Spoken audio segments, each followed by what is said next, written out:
Hello, I'm Rob Bohm and I work for CLPM, one of the UK's leading residential construction project consultancies. I've been a heating engineer and project manager all my working life, and I head up CLPM's Heating and Energy Consultancy Department.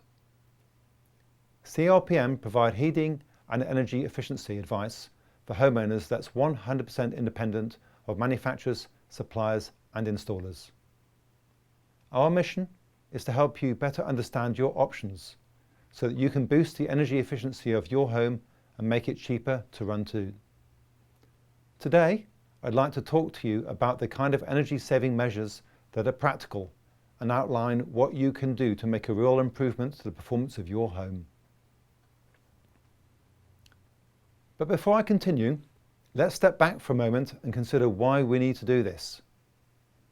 I think most people would now agree that we need to reduce our energy consumption and try and address the climate emergency.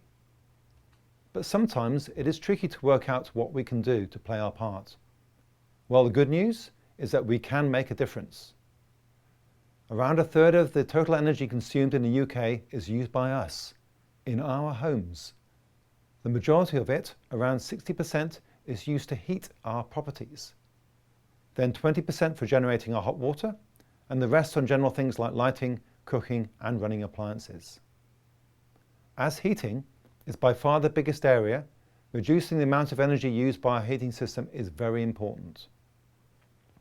Focusing on this aspect first will have the most impact on cutting our energy consumption and carbon emissions. It's also worth noting that in the future, we're likely to experience energy price rises as well as carbon tax being levied by the government on carbon-intensive fuels. So reducing our energy usage also makes a lot of financial sense. So, where do we start? Well, firstly, we need to think about how energy is used in our homes. The heating demand of any home is dependent on several factors. Primarily, how large the house is, how warm we want our home to be, as well as how well insulated or drafty it is. Obviously, we can't shrink our homes, but we can reduce our energy usage by controlling our heating more effectively, and by not heating all of our house all of the time. For example, during the daytime, you might want to heat your living areas, but not your bedrooms. Modern heating control systems are programmable by time and by room, so this can be set up automatically. Installing a system like this could cut your energy use by 30%. Likewise, the temperature we find comfortable is a personal choice. And as we age, or if we sit for long periods at our desks, it's natural to feel the cold more. But rather than turning the thermostat up or running a hot bath, it's a better pop on a jumper and reduce our energy usage. Keeping the heat that we produce inside our houses is also very important. The age of your house and how it was constructed will generally affect its thermal performance. Houses which were built more recently tend to be better insulated than older properties, when less was known about insulation, and to be honest, most didn't even have central heating, and many more people had more active lives. Depending on what type of building you have, it may be possible to improve the wall and roof insulation, and even the floor, though this could be costly and disruptive. The most important and the easiest part of the house to improve is the roof space. The roof makes up a considerable proportion of the total external area, so improving this can make a significant difference to the energy efficiency of your house. There is a cost to this, but insulation is very affordable, and in some instances, grants may be available to help with the costs. Generally speaking, improving the roof insulation will have the fastest financial payback. If the windows are single glazed or early double glazed, then replacing them with modern glazing can make quite a difference. If changing the glazing is too costly, a lower cost option is to fit secondary glazing internally. The main benefits are reduced condensation and fewer drafts.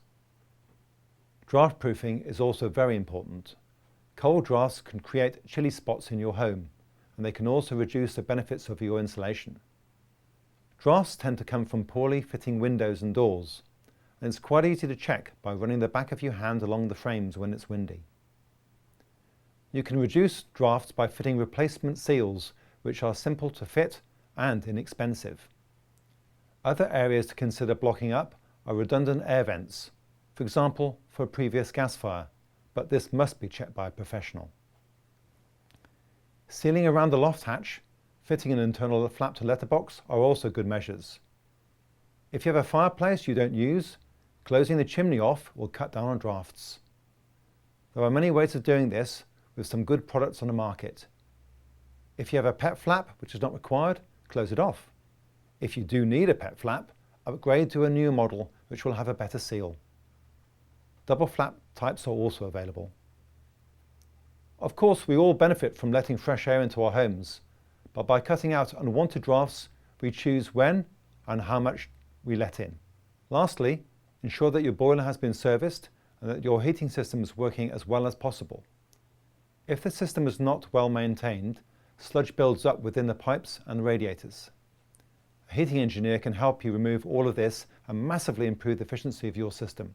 By making these changes, you can improve the energy efficiency of your home, making it more comfortable and maybe even halve your energy consumption. It's also worth considering more general electrical and gas usage. Having a smart meter is a good idea, as it will show you when higher levels of power are being used so that you can make changes. If you have to replace an electrical appliance, try to replace it with an A+ rated unit. Older types of light bulbs can use around 60% more energy than LED light bulbs. When a light bulb fails, replace it with an LED equivalent. While they do tend to be more expensive, they generally last much, much longer.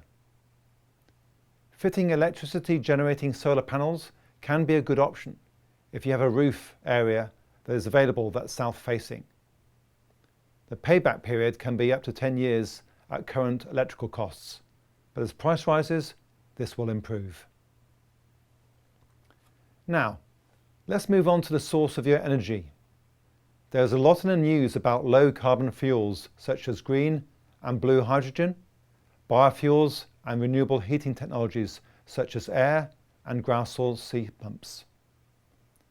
Much of the information is difficult to understand and it can appear contradictory, which can make choosing an alternative heating system very confusing. It is likely that gas boilers will be banned from being fitted to new properties from 2025 onwards, but you will still be able to update your existing gas boiler. If your boiler was fitted prior to 2005, it is worth investing in a modern, highly efficient unit, as technology has improved significantly in recent years.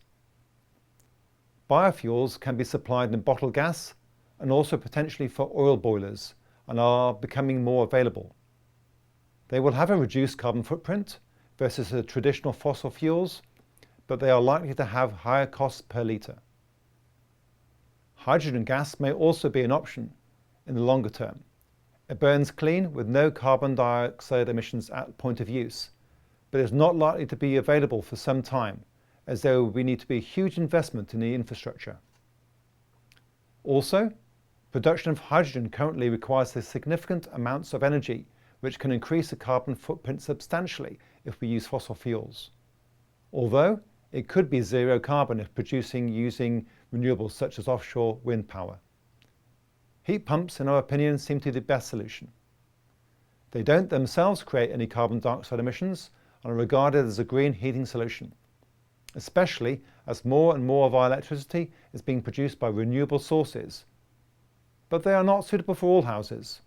They are also still substantially more expensive than the equivalent gas boiler, although grants are available to mitigate increased costs. In addition, there is a limit to how much heat a heat pump system can produce, which may rule them out for many properties. Existing radiators and hot water tanks may also need changing, which in turn could increase fitting costs. Running costs of a heat pump should be similar to running of a gas-fired system, provided the new system has been designed correctly and suits the property. But if you are considering a heat pump, I would strongly suggest that you get some independent expert advice. Well, that's it for me. I certainly hope that my talk has been of interest and you will be able to carry out some of the energy efficiency improvements outlined today. Going totally green can be expensive, but we can all start to make a few small steps which don't cost much or pay for themselves in a few years. If you'd like to understand more about how CLPM can make your property more energy efficient, then get in touch. We would love to help.